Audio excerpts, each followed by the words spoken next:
పత్రికా మిత్రులందరికీ పేరు పేరున నమస్సుమాలు తెలియజేస్తా ఉన్నాను.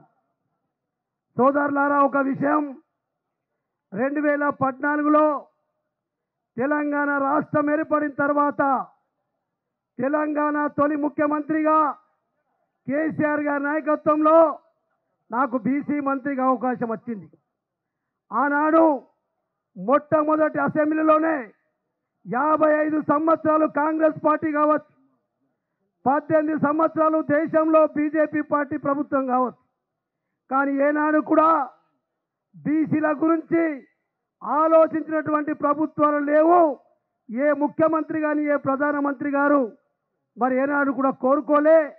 నేను ఒక విషయం స్పష్టంగా చెప్పదలుచుకున్నాం.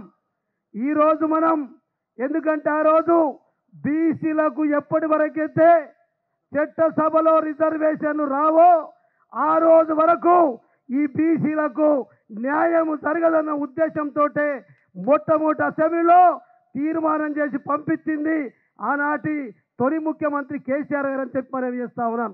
అదొకటే కాదు, మహిళలకు కూడా రిజర్వేషన్లు ఉండాలి. దాంతోపాటు ఏదైతే ఇలా బీసీ ప్రధానమంత్రి అని చెప్తున్నారు, బీసీ ప్రధానమంత్రి ఉండి కేంద్రంలో బీసీ మంత్రిత్వ శాఖ లేదు. ఇలా బీసీ మంత్రిత్వ శాఖను కూడా ఏర్పాటు చేయాలని చెప్పి ఆనాడు మేము అసెంబ్లీలో మరి పెద్దలు శ్రీనివాస్ యాదవ్ గారు ఉన్నారు, శ్రీనివాస్ గౌడ్ గారు ఉన్నారు, మేమందరం కూడా ఆ రోజు పాస్ చేసి పంపించిన విషయం మీకు తెలుసు. కానీ ఇలా ఆనాటి నుంచి ఈనాటి వరకు మరి ఇలా బీసీల పట్ల ఏదో నేను గొప్పగా చరిత్రాత్మక విషయాన్ని ఎవ్వడు చెయ్యని సాహసాన్ని నేను చేస్తున్నాను చెప్పి ఈ పట్టపగలు ఓటుకు నోటు ఇచ్చినటువంటి దొంగ ఇలా రేవంత్ రెడ్డి అని చెప్పి మనవి చేస్తా ఉన్నాను. నువ్వు బీసీలు అంటేనే నీకు నిజంగా కూడా చిత్తశుద్ధి లేదు. నువ్వు పెద్ద బీసీలకు ద్రోహివి కాబట్టే నువ్వు కేవలం బీసీలను కామారెడ్డి డిక్లరేషన్తో ఓట్లు వేసుకుండొచ్చు. కానీ ఇలా బీసీలకు అర్థమైంది, ఈ పచ్చి దొంగ రేవంత్ రెడ్డి జైలుకు పోయేటటువంటి దొంగ ఈరోజు ముఖ్యమంత్రి కావడం మన బీసీలకే కాదు తెలంగాణ ప్రజానికి కూడా శాపనార్థం అని చెప్పి కూడా నేను ఈ సందర్భంగా మనవి చేస్తున్నా. అందుకొరకే సోదరులారా, సోదరిమణులారా, మరి ఎందుకంటే సమయం చాలా ఇంకా ఎక్కువ మంది మాట్లాడే వాళ్ళు ఉన్నారు.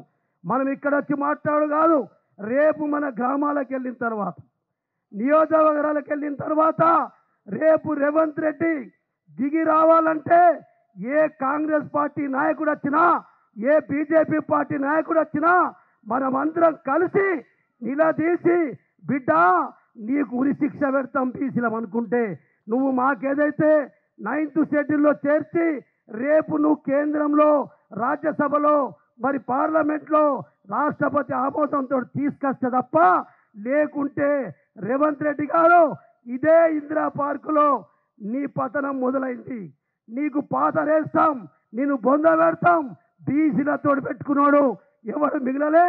అందుకొరకే రేవంత్ రెడ్డి గారు నువ్వు ఖచ్చితంగా 9th షెడ్యూల్లో చేర్చి 42% రిజర్వేషన్ని చట్టబద్ధత కల్పించాలని చెప్పి డిమాండ్ చేస్తున్నటువంటి వేదిక మరి ఇది కేవలం ఆరంభం మాత్రమే, అంతం కాదని చెప్పి హెచ్చరిక చేస్తూ సెలవు తీస్తాను.